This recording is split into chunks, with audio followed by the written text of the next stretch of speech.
NFTs are something that really taken my attention in the last year as I've started to understand the power of what they are and what they can do.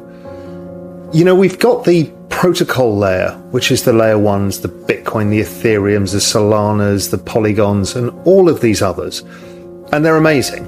And they facilitate the technology for the transfer of value for the internet at large and for the new digital age. And it's an incredibly important technology, not only for money, but of all digital value and digital scarcity. You see, in a digital world, you can produce infinite amounts of something, infinite amounts of JPEGs, infinite amounts of information. So how do you create scarcity in a digital world? Well, that's what blockchains do. They create the ability to have scarcity in a digital world and therefore have value. So humans value things based on scarcity. And so you need that. If not, nothing in a digital world has any value at all. Okay, so that's what blockchains did.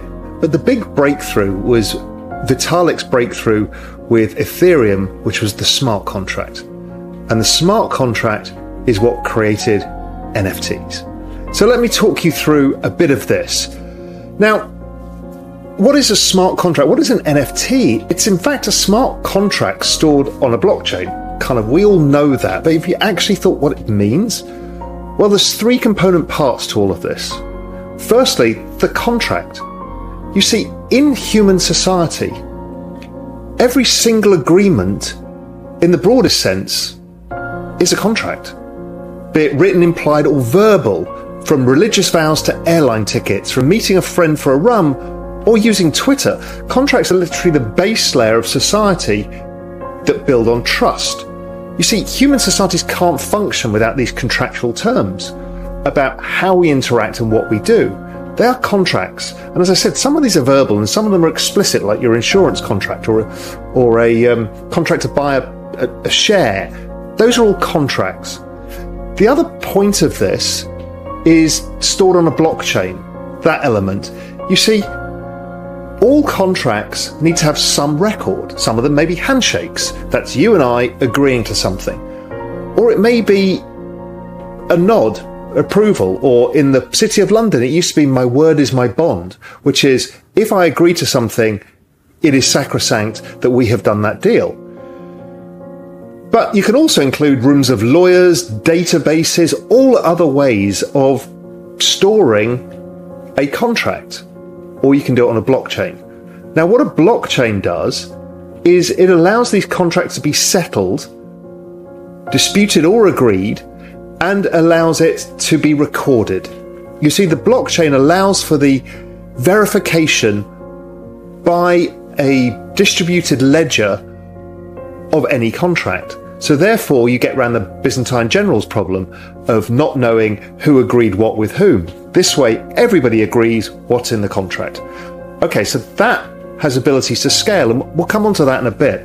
But it's a really, really important thing that now all contracts can be written in code and agreed that this contract exists and for everybody to see that it exists and the terms of that contract. Now, what's interesting about the smart contract element of an NFT is the fact that it kind of allows for the settlement mechanism to be automated in code and resolves without the need for a third party. So you don't need the courts, the lawyers, the notaries, the accountants, or anybody.